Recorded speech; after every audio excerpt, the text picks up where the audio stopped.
Right guys, it's 𝗵𝗵𝗀𝗲 the Traveller. Right now I'm in Long Beach and I'm here with a very, very special guest. I'm going to let him introduce himself. My name is 𝗹𝗵𝗀𝗲 II, also known as a famous Crip author. I'm from North Long Beach, 4-corner block Crip. Right, so it's been very interesting because I've seen your profile, I've seen your story. It's very, very, very influential. First question, how was you like when you was a child growing up in an area like this in Long Beach? It's pretty much like any other normal kid, you know. Growing up playing basketball at the park, going to the burger stand, Golden Burgers, get the burger special, get the 50-cent ice cream. Yeah. Pretty much normal. Okay, was you into any type of sports or music? I was a very active kid. I was into everything. Okay. Anything that I could do, yeah. I did it. Sports, church, Boy Scouts, YMCA, anything. I was the only boy. So. Okay, cool. While we was young, was you into any other like activities in terms of like maybe drama, music, football, soccer? I was into drama. Okay. I was into soccer. Okay. I played football. Yeah. I played volleyball. Yeah. I was into acting, music. So I was a very active child. Cool. And when you was growing up in this area, how would you describe this area? Like maybe in the early 90s? In the early 90s is pretty much, my neighborhood is all black owned. Okay. It's kind of a big neighborhood, so it's black owned and it's family knit. Like, so okay. We all tight. Like, everybody on my street and my block know my mama, my grandma. They know my first name, my last name. Yeah. I go over to their house for dinner. Yeah. You know, so. Yeah. So it's a majority black community that live around here. Yes. Okay, cool. In the 90s and 2000s, yes. Okay. Right, I've got some questions for you right over here. While growing up as a child, who inspired you? Growing up as a child, for sure, Ali, Muhammad Ali, and Tupac. Okay, why? Why those two? Those are very two powerful leaders. Ali was confident. Mm-hmm. Ali knew it, and what made Ali so confident is because he knew he worked so hard to build himself up to act the way he acted. If you get what I'm saying? Yeah, yeah. And Ali just pretty much represented every black man. Yeah. You know, he had a voice. He used his voice to help the less fortunate. You know, so and Tupac, I feel like is every black man too, because he had a soft side, he had a hard side, and you know, he was just loving, you know. Yeah. Humble person. Humble. Okay. Do you think people from these areas feels rejected from the outside community? People that come from certain deprived areas like around here? Yes and no. Okay. And for the reason why I say that is because this is considered like a middle class neighborhood, which I always say middle class is the new poverty. Yeah. But rejected, yes, because our neighborhood is lack of resources. Okay. We don't have the resources like a lot of these other neighborhoods. You can go down Board.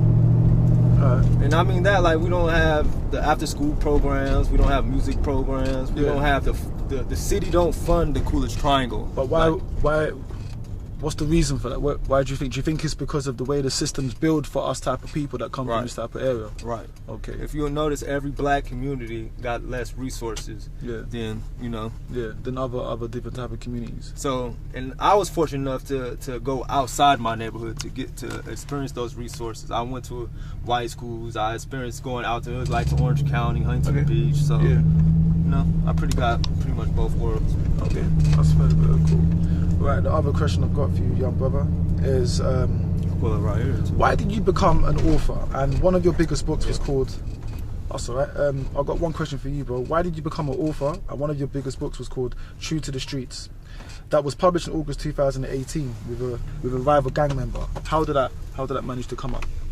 Well, it's pretty much that book came up with all my experiences. You feel me? And right here we have Board Street, which is like our foundation, the mecca of the hood. Okay. And all my stories is pretty much sometimes loosely based on true events and true life. So, and I just figure out, like, me writing books was my exit out the street life, trying to go legit. You feel me? And I've always been a writer. I always was fond of words in the English language. So, like, I started off writing poetry chapbooks. Oh wow. Right, if you know what a chapbook is, it's papers like just thin books, like stapled or glued together. So I've always had a hustler mentality.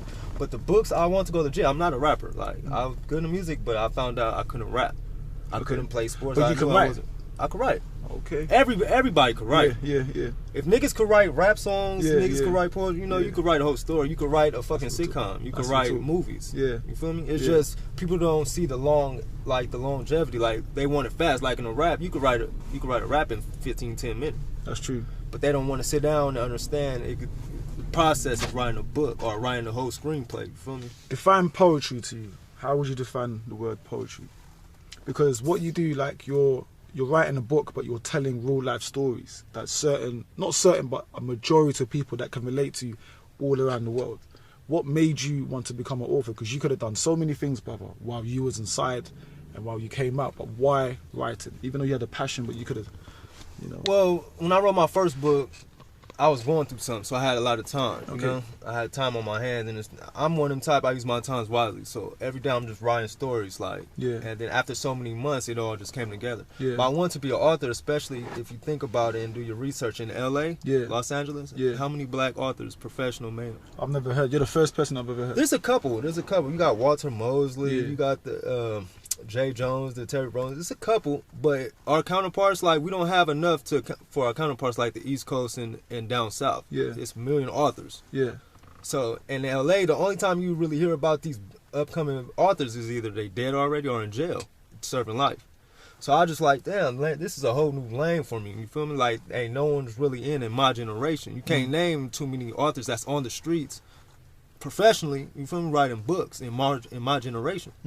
So I was like, let me, maybe I really got something. And the way I got the feedback from my first book, which led me to the second book, To the Streets, where I got a major deal for it, I was like, yeah, it's something I got to stick to. How did you collab with a fellow person that you saw as a rival at that time? Like, how did that come up with? It's crazy. It's crazy. 𝗧𝗵𝗶𝗀𝗶, shout out 𝗧𝗵𝗶𝗀𝗶. He wrote, we co-wrote Project Baby, and he just authentic, man. Like, and about everybody be saying like the rival shit. Like, after a certain age, when you've been gangbanging for so long, it's not about you come to understand it's about life and taking care of your family and putting people on. So me and Trayvon, like, especially your enemies. If you always think about your enemies is the exact person like you. That's all the enemy is you looking for someone that's on the other side of time that's exactly like you. You feel me? He hustle the way you do, and your enemy, he do everything you do. He hunt like you, he hustle like you, because you always be in the same spot. So after a certain age, I was just seeing him like, okay, I was writing books, and then I see him writing books. He pushing his books the same way I was. Like, this, like, So I was like, damn. So if we could do all this and shoot at each other and get no money, let's all come together and get money. You feel me? And try to change shit and bring shit to our sections. You think by you doing that, you're coming out your comfort zone?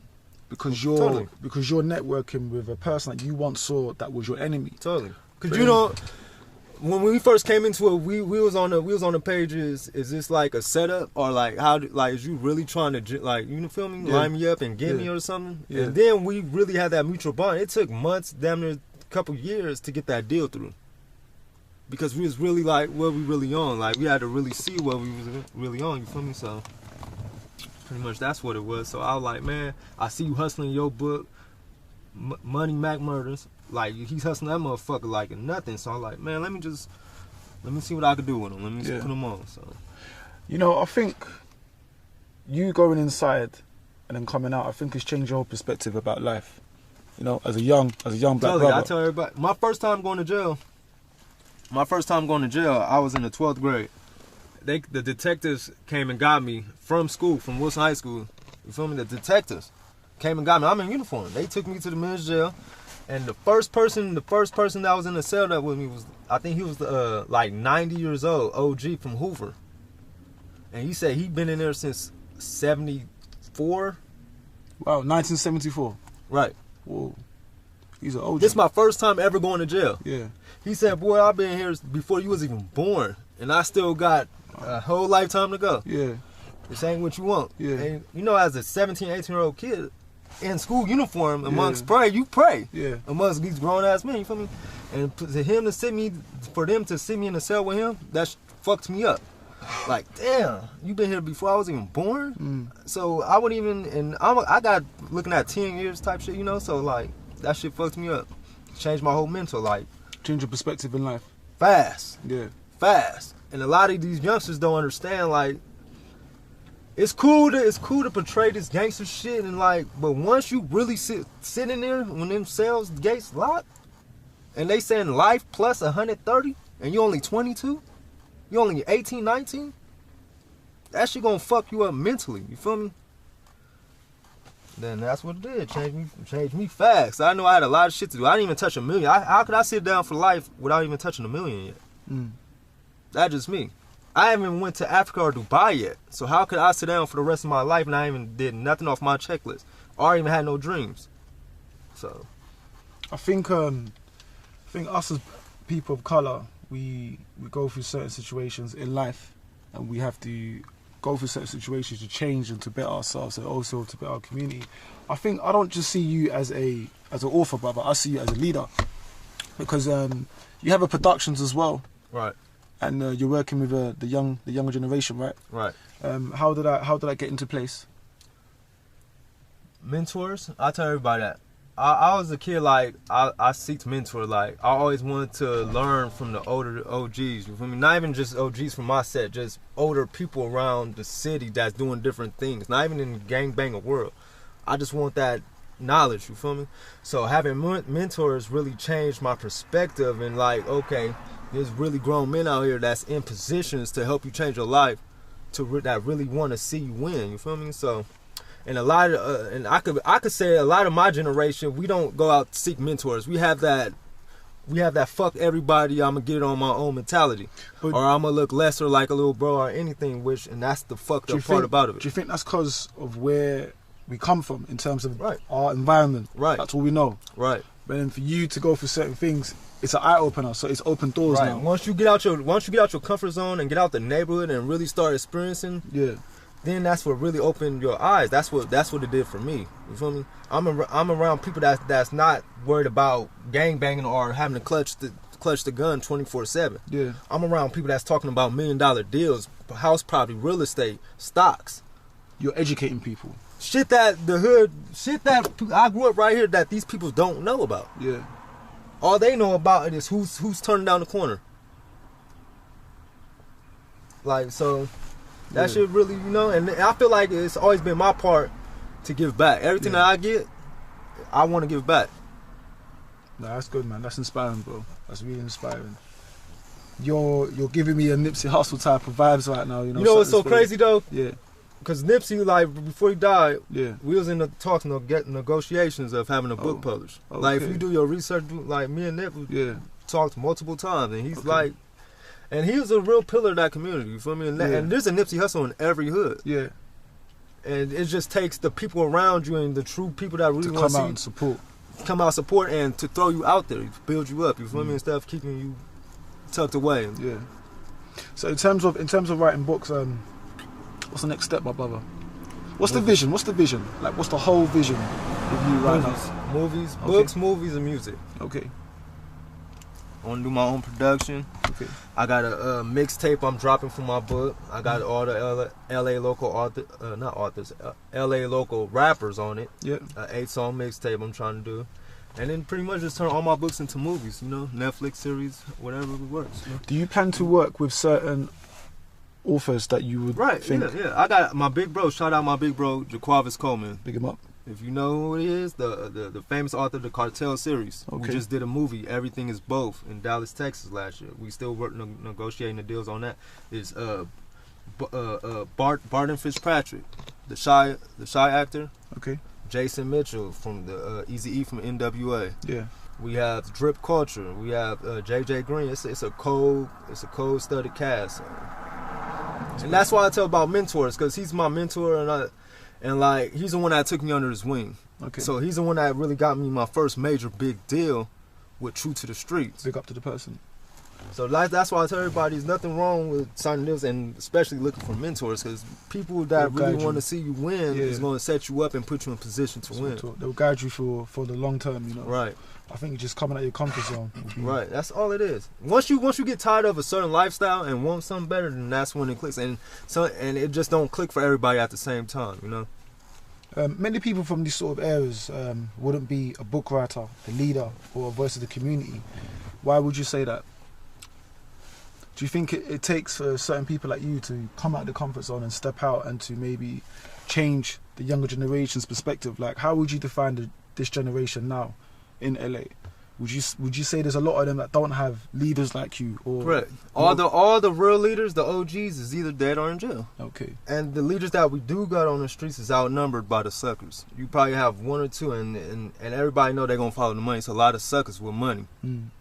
And a lot of the real is their platform is not being exposed because they're not on the Chicago drill time. They're not always talking about violence, gang. They talking about uplifting. They talking about trying to get financial literacy. They trying to talk about real estate, stocks and shit. And these younger generations, some want to hear it, but it's a lot that don't. They just want to hear the bullshit. A lot of them want the easy life. Right. Just the straight easy life, easy. Right. But they and don't. Then it'd be too late when, like I said, you 18, 20, between 18 and 25 is which the times you going to prison. And a lot of them, that's the time where a lot of them don't want to listen until, so God forbid, you get in that cell and they hit you with that life or that, football numbers. It's too late now. Now it's too late. Now you want to go search for mentors? Why are you in jail on your phone all day doing nothing? Yeah, wasting your time. When pretty much all the game members out here is wasting their time doing nothing. When it's real life outside of your comfort zone. You feel me? So.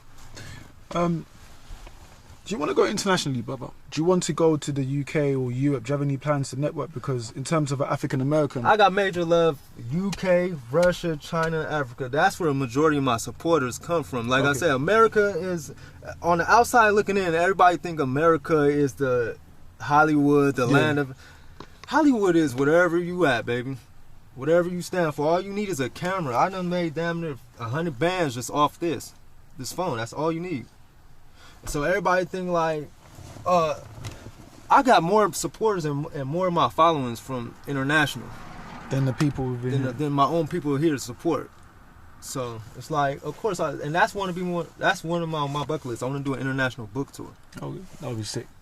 If you ever come to London, I'm there to support you, brother. Oh yeah, I think us as black people, we need to, stay support and work together because we are a race that is feared. And I'm big on black owned. Everything you see that I'm wearing is black owned. No, I like it, man. Big Sean John, my own publishing company.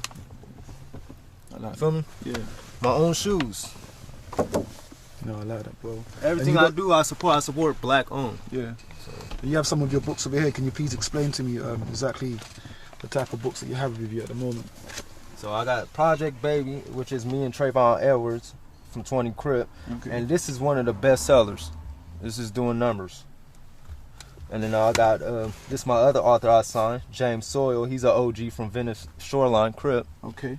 And this is about his story, Addicted.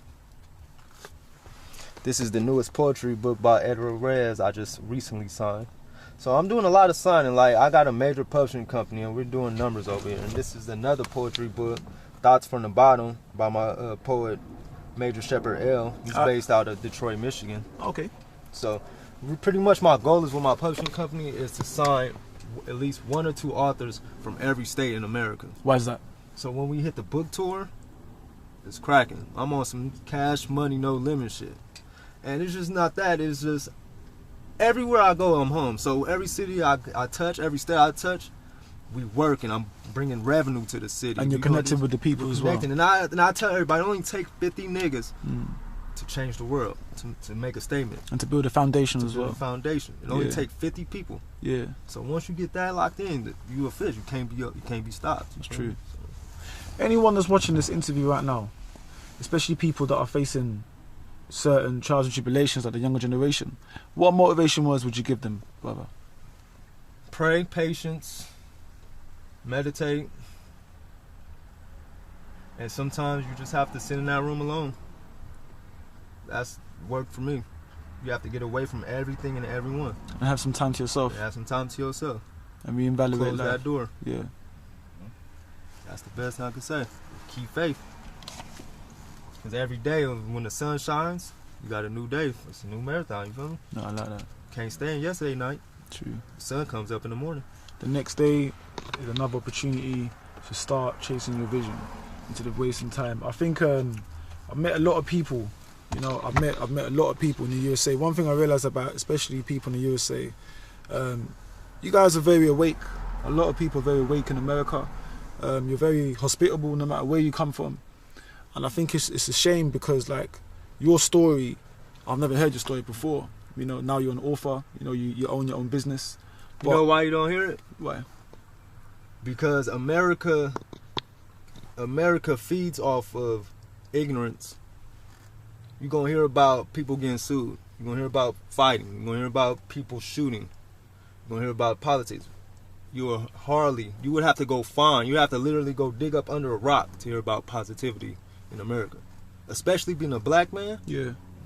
You're going to have to really dig to find something positive about a black man. All you hear about an American is wrong. They're portraying the image. No, you're right. They're portraying the image. And so that's why you will never really hardly see me on the shade rooms, all these major blogs, BT, because I'm not portraying what society want me to be. Portray, yeah.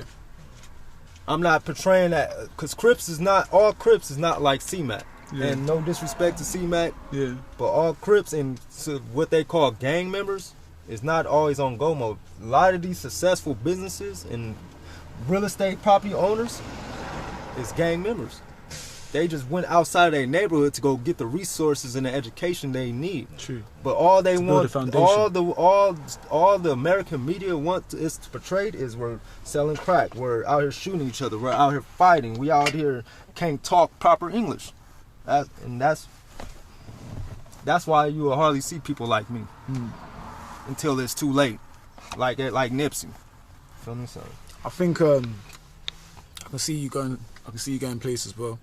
I can see you coming to the UK, expanding your business minds. I got family in UK, and that's why I'm real good people's person, or everybody I come across, like, I know you from somewhere, or you relate to me, because I got family everywhere. My family's originally from the island, St. Kitts. Okay. So if you know about St. Kitts, yeah, and the move from St. Kitts and Jamaica and all that, they either went to England, yeah, Canada, yeah, or America, which is like Florida, California, or New York. So I got family everywhere. And I got a lot of brothers that I recently just found out in Canada and England. No, that's inspiring, man. Just for the camera, where can they find you on social media, and where can they find also to get your books as well, brother?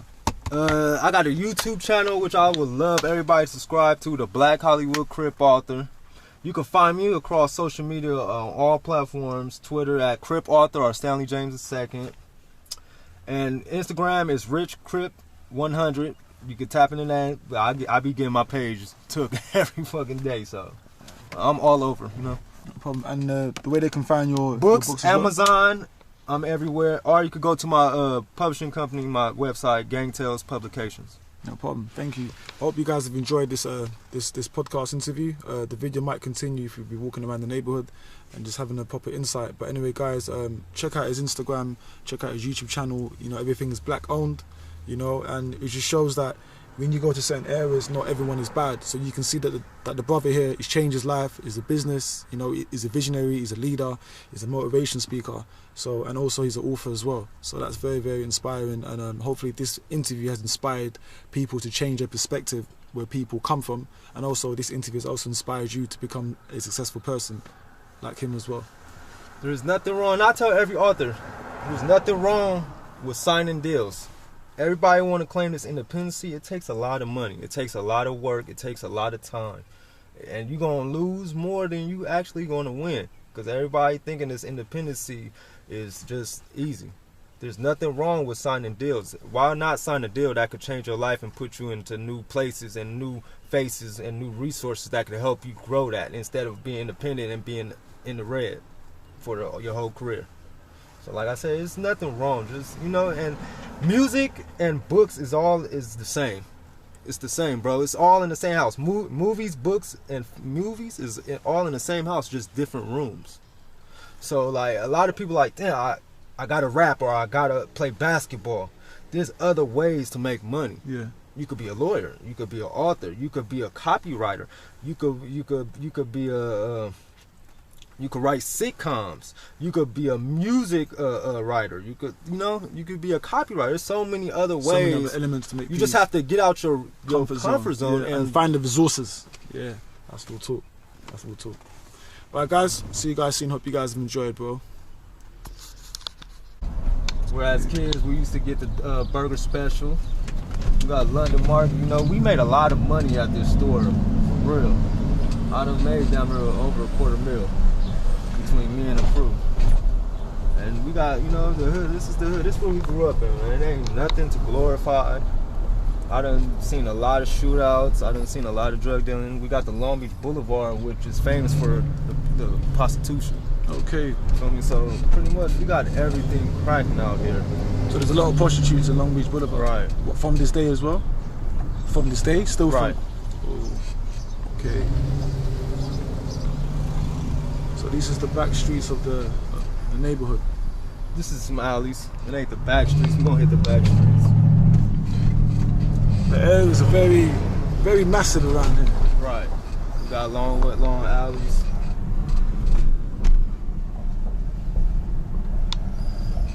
Oh, that's one working lady there. Yeah, see, look. It's everything over here, man. Whoa! So, these girls that work in the streets, is it harsh conditions, or yeah, are they forced, or is it? Yeah, some forced and a lot is not, and you can see this is our life. You feel me? We pull up right here, bro. Pull up on the side. You know? See those? Okay. 𝗂𝗵𝗲 over here. So we can get out right here. Come out of here. Okay.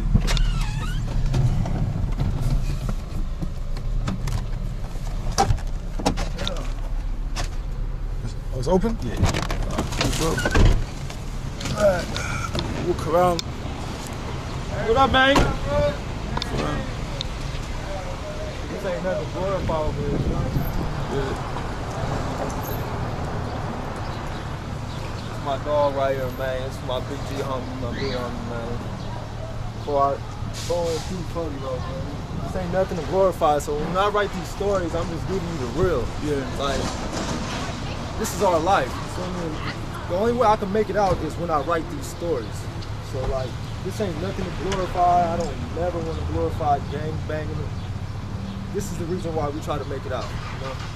You know, people that's passing out and people that's dying, it's just, you know, it just shows over here that the young king over here has changed his perspective in life. He's a visionary, he's a poet. And for me, and like for me to come over here and to film, it's a bit dangerous. I need to be on point. But this is the true insight of a former gang member to a leader, a revolutionary. So you just got people walking around here, and it's inspiring, man. So every single day, this is the life that certain people want to face. You got the hoes out here, right here. Yeah. And this is the 𝗂𝗵𝗲 Memorial. Famous Dons and Liquor, where we shot a gang of videos at. Okay. It's pretty much the hood, man. Everything goes on. How you doing, Clay? Everything goes on out here. And this is Barclay Street? Barclay. Oh, Barclay. Okay. You got the famous gumbo sack down here. This is pretty much. Oh, this is nice, man. Have you experienced a lot of crazy things that's happened over here? This divider used to not be here. You see this divider and all that down here? Yeah, it used to not be here because in the 90s and early 2000s, we used to have so many shootouts and drive-bys. Over here? Right here. Where they could just hit a U-turn. Okay, oh, and then come back. So that's why they put this over here, so they can't come. Instead of having to drive all the way down, they would hit a U-turn in the middle of the thing and just get a crack. That's why they put a lot of dividers. That's why you see the cameras on top. Okay. Oh, camera, yeah. I see one over here. So they're just patrolling just to see who's driving who, and if anyone's trying to do anything bad. Right. Okay, I like that. Nah, man, thank you very much for showing me around the neighborhood. And for you to come back over here, do you think it's good that you're still not part of this lifestyle? I'm part of this. Yeah. Like I tell everybody. Yeah. I'm always gonna be part of it. This is always gonna be home. This is always gonna be me. Yeah.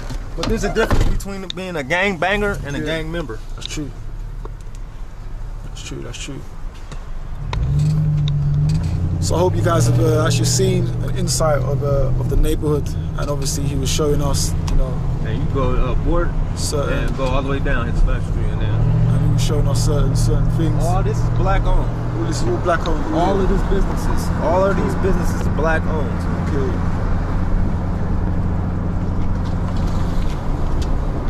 You know, in the UK, in England, we don't have a lot of black owned businesses, bro. No. Nope, the white man owns a lot of things, but now since Black Lives Matter movement has been going on, there's a lot of black-owned businesses are starting to come up, you know, from the waters. So that's and you see how this whole side, this is the block side. Okay. You see the other side of the boulevard? Yeah. That's called the park side. Okay, the park side is over there. Okay. And we got, our hood is about like 7 miles radius. Wow, it's quite big. Right. Okay. This is Baby Jordan. Okay. Where I went to, 9th grade. A lot of fights, a lot of riots, a lot of dice games in this alley right here. Yeah. You know? A lot of memories. A lot of memories right here. It used to be the 2 ends, Mac Mafias, foes, boulevards, and a lot of Compton gangs. Okay. It's the homie right here. You see all that? Yeah. Hit the homie. Hold on. Okay. Go! Boom, Scott! You like, who the fuck is that nigga? Okay, so that's the homie from the area. Yeah, I see he's rocking the blue. Right. Okay. We get the 𝗵𝗵𝗀𝗶𝘀, you know. Yeah. So guys, he showed me around his neighborhood. He's giving me. This is the back street. This is the back street where the Sunday Fun Day. Okay, Sunday Fun Day. If you heard of Sunday Fun Day, that means you a lot of drag cars. What you want to call it? Like a car club? Everything go back here. The motorcycles, everybody come out here to ride. Okay, on a Sunday. Sunday Fun Days. Sunday Fun Days. We go hit the 𝗵𝗵𝗀𝗶𝗀. Okay. Right. To left. So guys, what we're gonna do? We're gonna end the video right over here. I'm gonna go to another area, just take a picture. I hope you guys have enjoyed this this podcast interview. You know, understanding who he is, what he does, and what inspired him to become an author, and the area that he used to live in, and the certain stuff that he used to do. So it's Black Man a Traveller. Hope you guys have enjoyed this podcast interview, guys.